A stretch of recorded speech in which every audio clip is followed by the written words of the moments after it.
Diagnosticada com câncer de mama quando eu tinha 30 anos, isso foi em 2010. Foi um baque, não tenho antecedentes familiares e foi um susto realmente. Justamente no banho, não estava fazendo autoexame, simplesmente notei, um carocinho no seio do lado direito e aquilo me chamou atenção. Isso foi num domingo à noite. Na segunda-feira de manhã eu liguei para minha médica. Quem tem um antecedente familiar presente, com certeza tem um risco aumentado. Mas o fato de você não ter, não exclui a possibilidade.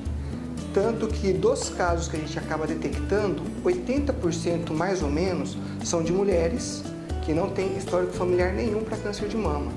Porque o câncer de mama hoje não é uma doença que tem um fator só, são vários fatores. Foi tudo muito rápido. Em 15 dias que eu percebi que eu tinha um nódulo no seio, eu já estava fazendo a biópsia e em menos de um mês eu fiz a cirurgia. Aí veio o tratamento, cirurgia, quimioterapia e radioterapia. Isso tudo levou 8 meses. Então foram 8 meses intenso, tudo dramático, a gente se assusta, mas passa. É uma coisa que acontece e você sabe que vai passar sempre. Eu tive na minha cabeça que eu ia passar por aquele momento e aquilo ia dar tudo certo. E graças a Deus, assim foi. Eu tive muita sorte, o apoio da família foi o principal, a fé, os amigos, o esposo maravilhoso e a filha que eu tenho também, que é a motivadora para a gente poder dar continuidade em tudo na nossa vida sempre. Gente, a informação tá para todo mundo, Hoje a gente conhece a história de muitas pessoas, tá tudo na internet. O que é importante para a gente até tranquilizar? Muitas vezes você descobre alguma coisa e vai para uma avaliação complementar, seja ela por ultrassom ou por uma biópsia. Esse primeiro achado não significa que ele é um câncer, mas é um achado que você não pode negligenciar pelo risco dele poder ser. Primeira coisa, se você notar qualquer coisa com você de errado, procure o quanto antes, a ajuda de um médico, faça uma consulta o quanto antes, porque isso em determinados tipos de câncer, principalmente câncer de mama, quanto antes detectado, maiores são as chances de cura. Conscientizar e mostrar que existe essa patologia e que é uma patologia que quando você descobre de uma forma precoce, inicial, a chance de você curar é maior. Qual tratamento utilizar? Depende para cada caso. Hoje a gente não tem uma receita que serve para todas. Hoje a gente individualiza cada caso, tanto para o tratamento cirúrgico como para o tratamento complementar. Tem pacientes que têm necessidade de quimioterapia, tem aquelas que não têm. Tem aquelas que vão ter que fazer radioterapia, tem aquelas que não precisarão. Então, individualizar o tratamento faz parte hoje de uma forma que você consegue o quê? Dar o tratamento adequado, mas específico para cada paciente. Seja começando com a cirurgia, começando com a quimioterapia, fazendo todos ou só alguns de todos que eu já citei. Mas quem que vai determinar isso? A nossa paciente e a forma como a doença está se manifestando nela naquele momento. A gente entra num trabalho de introspecção muito grande, E muda muita coisa, Os nossos valores, os nossos conceitos. Então é uma coisa que acompanha a gente durante esse tratamento. O meu durou 8 meses. Então foi cirurgia, daí foi a quimio, que eu não fiz muitas, eu fiz 4, e depois veio a rádio. Então isso tudo durou 8 meses. E o cabelo que caiu, que isso foi bem difícil para mim, mas eu tentei levar uma vida normal, eu não parei de trabalhar, eu mantive contato com os meus amigos, é claro que de uma forma, não tão intensa e à vontade, mas assim, o importante é você fazer o que você quiser, o que você tem vontade de fazer. Tem gente que prefere se recolher e não vou trabalhar, porque cada um tem uma forma de reagir, E a minha foi essa, eu acho que foi positivo. É importante, quando a gente fala de prevenção do câncer de mama, que a gente vai falar de uma linha de cuidado. E qual que é a linha de cuidado adequada para o câncer de mama? É você oferecer o tratamento certo no tempo oportuno. E uma das formas de você começar a pensar em tratar é descobrir cedo. O Outubro Rosa é sim uma forma de você lembrar as mulheres desse problema e para aquelas que até outubro não fez seu exame no período adequado, use esse mês para que seja um gatilho, um start, ela fala assim, epa, está na hora de estar fazendo um exame de rastreamento.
que a maior conquista que nós temos corresponde à longevidade. É um fenômeno novo, mundial, no Brasil também. As pessoas estão durando até 100 anos, ultrapassando essa idade.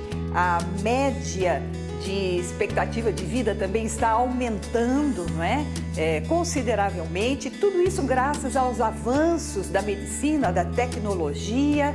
Mas o mais importante, aí está o desafio, não é? Porque essa conquista do século XX, o desafio para o século XXI é acrescentar qualidade de vida a esses anos que estão sendo vividos a mais.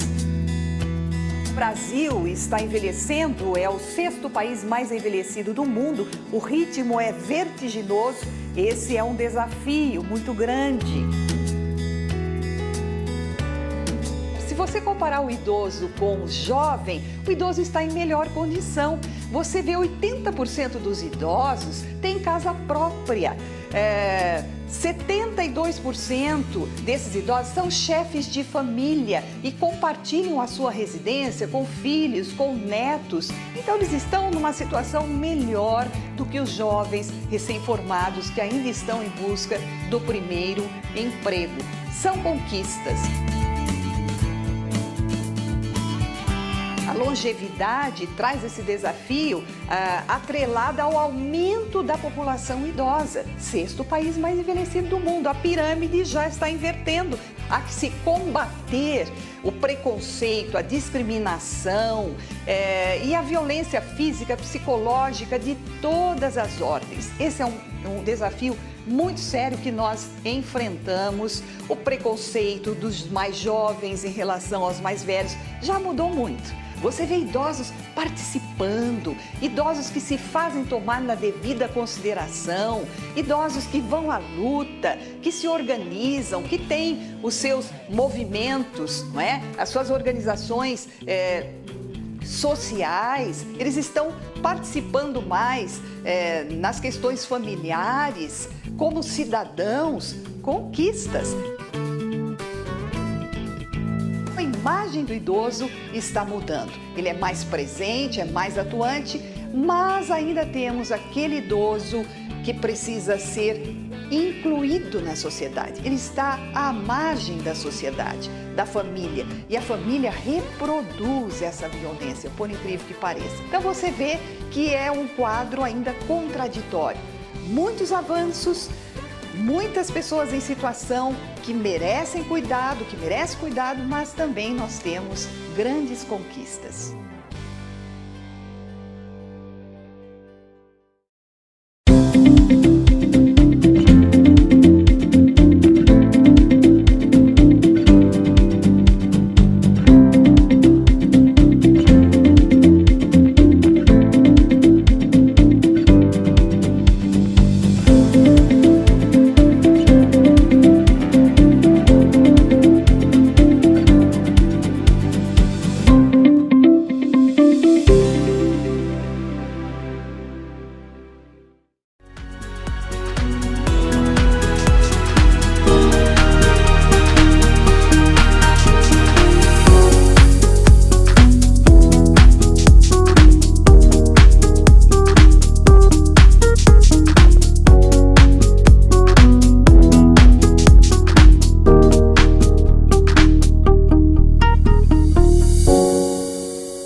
deficiente visual, eu não enxergo nada desde muito bebezinha, desde 6 meses de idade. Pensando na minha vida, no que era, nas perspectivas que eram, até na capacidade de sonhar, porque a gente tinha um olhar em relação ao deficiente como se fosse assim, coitadinho, né? Quantas vezes eu não passava na rua e eu ouvia assim, nossa, tadinha dela, né? E hoje não, a gente mudou, como você disse mesmo, a forma de olhar. Quando você muda a forma de olhar, você amplia a realidade, a possibilidade de sonhar dessas pessoas, da gente que tem deficiência. Porque hoje a gente vive isso no Brasil. Não tem coisa que a gente acha que não possa fazer, né? E que a sociedade vem ampliando e permitindo, por assim dizer, que as pessoas com deficiência ocupem espaços que antes não eram pensados.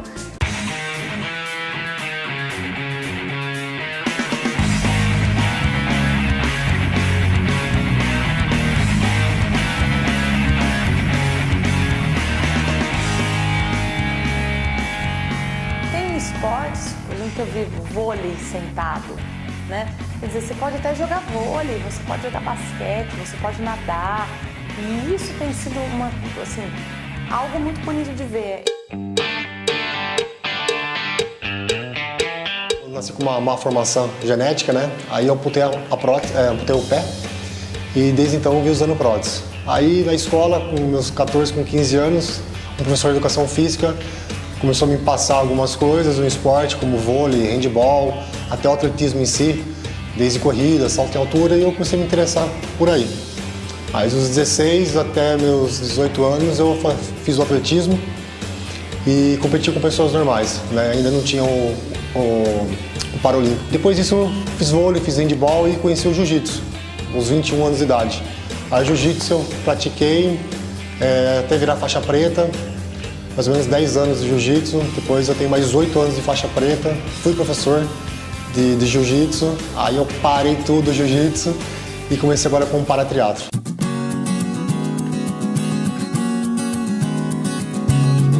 No começo, até, vamos dizer assim, até 15 anos atrás era bem complicado, né?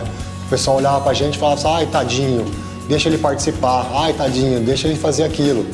E com a evolução hoje dos atletas do paratriatlo, ou dos paratletas em si, isso tem mudado muito, né? Porque hoje a gente consegue competir com pessoas de igual para igual. Então hoje a gente é visto assim como realmente como, vamos dizer assim, um superstar. As pessoas gostam muito de ver a gente competindo, que a gente motiva as pessoas a sair de casa. Todo mundo fala assim que treinar é difícil, é complicado, mas eu acho mais difícil é ficar sentado no sofá, né? Todo mundo fala que sofá também mata. Então eu acho que deve tentar sim, procurar pessoas capacitadas para isso e deve correr atrás desse sonho sim, que eu acho que todo mundo é possível conquistar.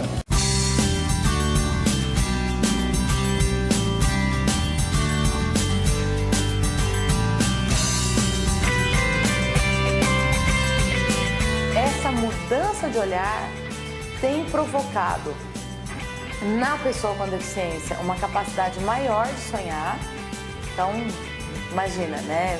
Quando você tem aí os talentos vistos, você pode ser um talento também, né? E tem provocado na sociedade um aumento da capacidade de lidar com a resiliência, com a diversidade, que é a resiliência. Isso é legal, porque quando você inclui, quando você abre e vê a pessoa com deficiência como uma pessoa, independentemente da deficiência dela, você também está ampliando a sua capacidade de lidar com o diferente e de valorizar o diferente. Então, eu acho que nós podemos dizer que a inclusão no Brasil tem caminhado bem, tem caminhado de uma forma muito legal, que é ver a pessoa com deficiência como uma pessoa, e aí a deficiência ela acaba virando um detalhe aí na vida, não definindo a pessoa, né? Mas sendo uma parte dela, como tem coisas, né, que são parte de todos nós, seja física, seja emocionalmente, seja mentalmente. A gente também tem as nossas peculiaridades.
primeiramente, são aqueles cuidados que todo mundo já sabe, né? Que seria escovar os dentes após cada refeição, o uso diário do fio dental para remover os resíduos que ficam entre os dentes, né? É importante lembrar que a escova tem que ser com cerdas macias, ser trocada a cada 3 meses, né? E a quantidade de pasta, gente, é muito importante. Usar pequena quantidade, eu costumo falar do tamanho de um grão de ervilha.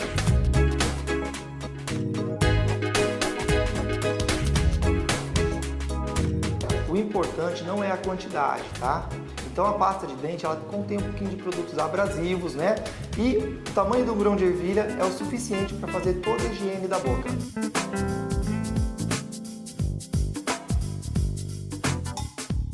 É importante e necessário o uso de um bom enxaguante bucal e também não esquecer de escovar a língua diariamente. A língua, ela é toda porosa, né? Ela é cheia de papilas e entre essas papilas fica resíduos de alimento, né? Então é importante você estar limpando aquilo ali para não deixar o acúmulo de bactérias também e para evitar também a halitose. Além disso, o que a gente sempre está recomendando é que você faça consultas periódicas ao seu dentista. O câncer bucal, cada dia que passa, tem crescido mais no Brasil. E isso tá diretamente relacionado com lesões que acontecem na boca por uso de próteses mal adaptadas, tá? Dentaduras que ficam machucando, aí vai crescendo aquela carninha e a pessoa não procura, acha que é normal e isso pode causar um câncer, tá? Não quer dizer que se você tem um machucado que você tem um câncer bucal, mas essa lesão é uma lesão que pode levar a você ter um câncer. Então aí a importância de você estar marcando uma visita ao dentista regularmente.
A cidade de Las Vegas, nos Estados Unidos, é conhecida pela vida noturna e pelos muitos cassinos. Por inúmeras vezes foi cenário de filmes de Hollywood. Vegas também é conhecida como a capital do casamento e é muito procurada pelos apaixonados que querem um casamento divertido nas mais de 50 capelas que existem na cidade. Jogo e diversão 24 horas por dia não faltam para o turista. Dentre tantas possibilidades de atrações, o Hotel Bellagio não pode ficar de fora. A imponente construção foi inspirada nos lagos italianos e o resultado não poderia deixar de ser. Ficou incrível!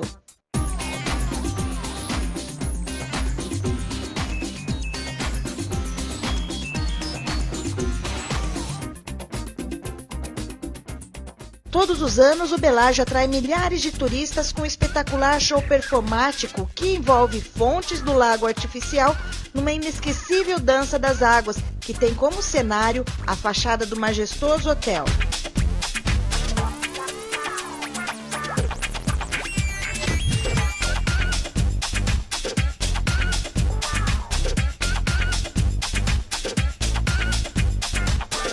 As apresentações acontecem a cada meia hora durante o dia e o visitante pode conferir e registrar cada detalhe da construção.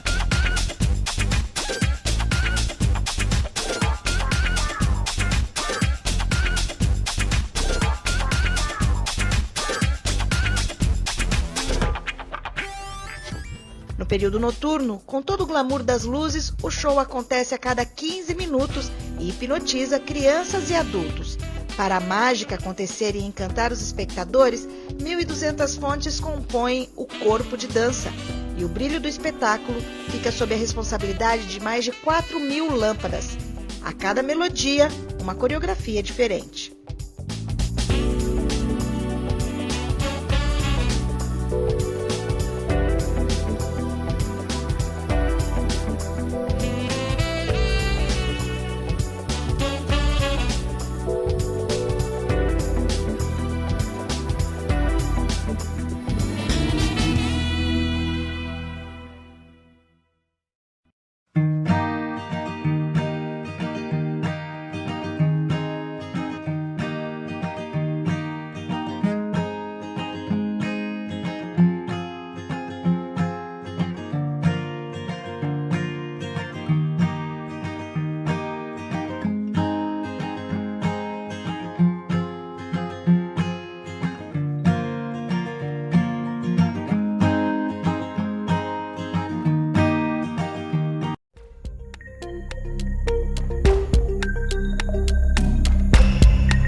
Ficar em casa não pode ser mais desculpa para não aproveitar os parques de Campinas.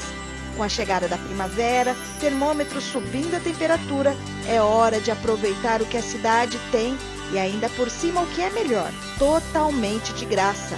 A dica da vez é a Pedreira do Chapadão, um ambiente agradável, arborizado e com muito espaço para o lazer. O parque possui uma área com cerca de 130 mil metros quadrados, espaço para correr, caminhar, pedalar, descansar embaixo das árvores ou meditar ao som das águas da cascata. e na tranquilidade dos lagos com lindas carpas. Um convite para relaxar em meio à natureza. Programação perfeita para os dias livres. Vale trazer a família toda. Uma opção não só para as crianças, como para a família toda. A gente pode passar o dia, um lugar agradável, até a questão da socialização com outras crianças. Eu acho muito importante isso. Com essa questão do celular, dos tablets, as crianças acabam ficando muito em casa, os pais também acabam não tendo tempo. Então eu acho que essa opção de ar livre é muito importante para as crianças e para a família.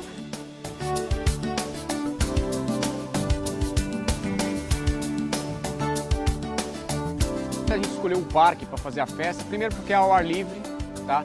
Tem essa sensação bacana que eu acredito que é de liberdade, das crianças poderem estar descalças, brincar, correr, o espaço.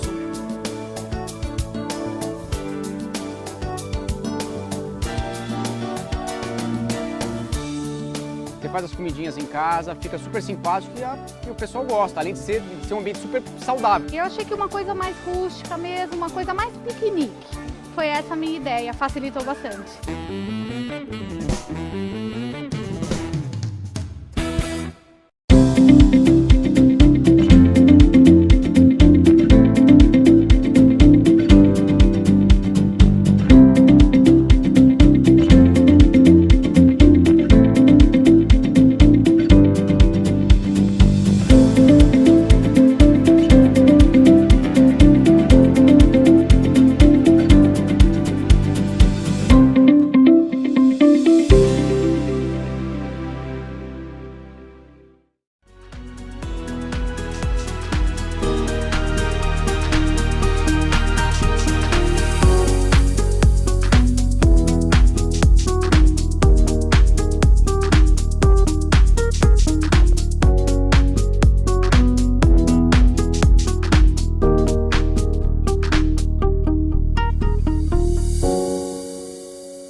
Se a gente tomar como condição crônica que mais aumenta no mundo, uma das que mais cresce é a obesidade.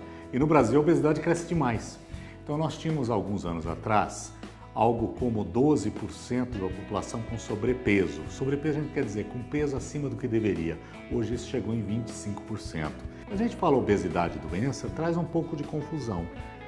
A obesidade cursa ou gera ou traz facilidade para algumas outras doenças aparecerem, dentre as quais vamos citar as mais comuns: diabetes do tipo 2, alteração de colesterol, hipertensão, apneia de sono, dificuldade com a respiração, mais chance de desenvolver alguns tipos de tumores, mais chance de ter problema na vesícula, problemas como circulatórios e problemas ortopédicos. Então não é simplesmente a questão estética. Posso garantir que o estresse é motivo para aumento da obesidade no mundo, tanto no plano individual, uma pessoa, sim, como no plano coletivo. Deixa eu dar alguns exemplos. Quando aumenta o estresse, em geral as pessoas dormem menos, dorme pior, deixa de fazer as refeições nos horários adequados e, mais do que isso, vai fazer a opção, pela correria do estresse, de comer o quê? Comer aquilo que popularmente é conhecido como fast food, as comidas mais fáceis de serem comidas, que passam pelos salgados, pela pizza, pelo lanche, em detrimento do alimento bom. Já está provado que o estresse ele muda a produção de alguns hormônios. Vamos traduzir? Um dos principais hormônios do estresse se chama cortisol, popularmente conhecido como cortisona. Todo mundo conhece alguém que ganhou peso porque tomou cortisona. Agora, nem todo mundo para pensar que quando ela está cronicamente estressada, ela está produzindo mais cortisona e facilitando o ganho de peso. Estresse crônico leva a uma tendência a redistribuir a gordura para o centro do corpo, ou aquilo que a gente chama de gordura troncular ou especificamente gordura abdominal. O estresse faz ganhar peso e faz depositar aonde não devia, aonde traz mais doenças. Dormimos mal, comemos mal, gastamos pouco e temos uma tecnologia a nosso serviço para que estejamos sedentários. Isso é facilitar o aparecimento da obesidade. Se a gente tomar um exemplo de uma pessoa de 30 anos de idade, 40, 50, adulto, nas quais o ganho de peso vai levar a doença, não é só estética. Ok, vamos pegar uma pessoa nessa idade. Ela levou quantos anos de dieta inadequada para adquirir aquela obesidade? 10, 20 anos. E às vezes ela quer fazer uma dieta para corrigir aquilo em dias. Então, qual é a melhor dieta? Aquela dieta que possa durar também 10, 20, 30 anos. A melhor dieta é a dieta com redução de calorias, com boas escolhas de alimentos e que possa ser perpetuada, não basta ser prolongada. Se alimentar bem não é você restringir nenhum grupo de alimentos na sua saúde. Nós temos que distribuir esses grupos de nutrientes ao longo do dia para a nossa refeição, de acordo com as nossas atividades. Para prevenir a obesidade, o que nós devemos fazer? Nós temos que comer com moderação, quantidades e olhar a qualidade daquilo que você está ingerindo. Então, por exemplo, que tipo de carboidrato que está entrando na sua refeição? É um carboidrato de rápida digestão, de alto índice glicêmico? Isso vai ter uma composição, vai ter uma resposta metabólica ao seu organismo. Mas não necessariamente você precisa restringir o carboidrato da sua refeição. Basta você prestar atenção se você não está consumindo 2 carboidratos na mesma refeição, como por exemplo arroz com batata, um arroz com uma farofa. Então veja bem, você aumenta o teor calórico do seu prato. Então você não precisa restringir, basta você lidar com as quantidades, você saber fazer as substituições corretas. Educação, você constrói isso. Você constrói dentro do supermercado, para que você adquire os produtos que você está selecionando.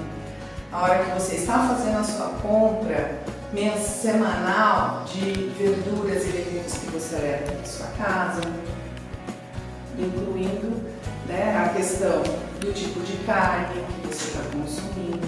Além dessa distribuição correta, nós temos que pensar na boa hidratação. A água ela é fundamental para que a gente controle vários mecanismos no nosso organismo. Muitas vezes a sede, que não é tão sinalizada para as pessoas, elas também prejudicam essa sensação de fome.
e o nosso tema de hoje é a moda. E você?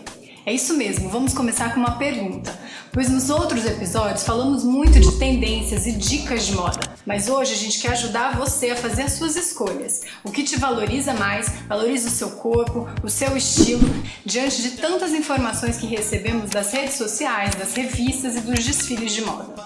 Vamos começar pelas cores. A forma como as cores influenciam na escolha das roupas, do cabelo e da maquiagem pode ser explicada com a teoria da coloração pessoal, que é um assunto bem complexo e exige treinamento, mas ele desmistifica a ideia de que o pretinho básico fica bom para todo mundo. De acordo com as características pessoais de cada um, a gente analisa as cores, se ela é quente ou fria, brilhante ou opaca, pois a cor certa ilumina o rosto e equilibra os traços. Na verdade, se observa que quando você encontra o tom que te favorece, você muda todo o seu visual. Falando um pouquinho dos acessórios, os acessórios enriquecem um look e transformam uma produção. Através deles, você consegue imprimir a sua personalidade. Hoje nós vamos falar sobre os acessórios de cabeça e para isso o Ivan vai me ajudar. Oi, meu nome é Ivan Magalhães, eu sou maquiador cabeleireiro e hoje eu vim ajudar vocês a como combinar o cabelo com a make. Que incrível, eu trouxe 2 chapéus pra gente poder falar sobre acessórios de cabelo. Esse pra gente usar de manhã e esse pra gente usar à noite. Ah, que legal, vai ficar muito bom, vamos ver? Vamos? Aí, Ivan, eu amei esse de palha. Tô louca pra saber o que você pensou pra ele. Sabe o que eu pensei? A gente faz uma trança bem molinha e depois a gente vem com ele, ó, encaixa aqui que vai ficar... Tô curiosa, vamos fazer então?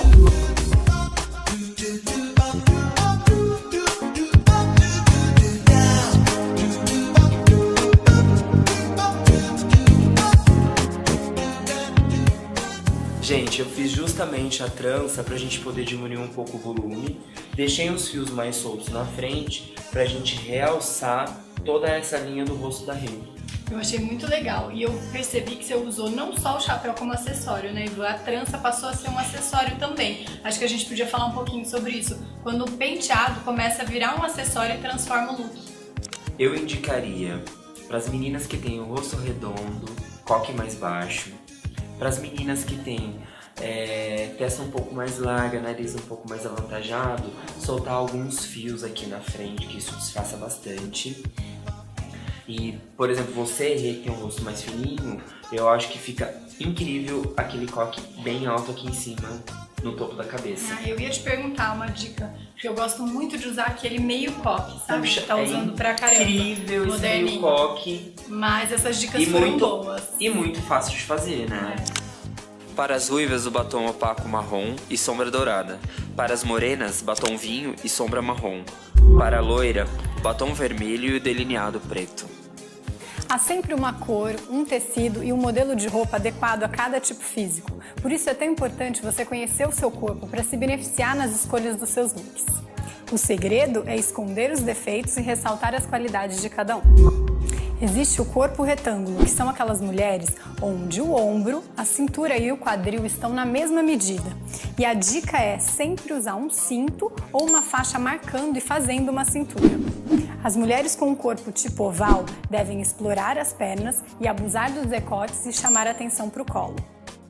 Mulheres com um tipo de corpo triângulo invertido devem aumentar o quadril para criar um equilíbrio com o ombro, e isso você consegue fazer utilizando as cores escuras na parte de cima.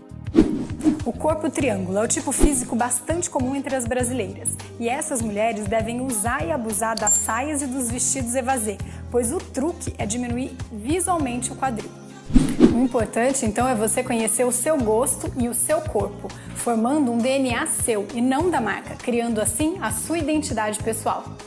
Esse foi o 5º episódio de Meu Armário Amarelo. Espero que vocês tenham gostado e até o próximo programa.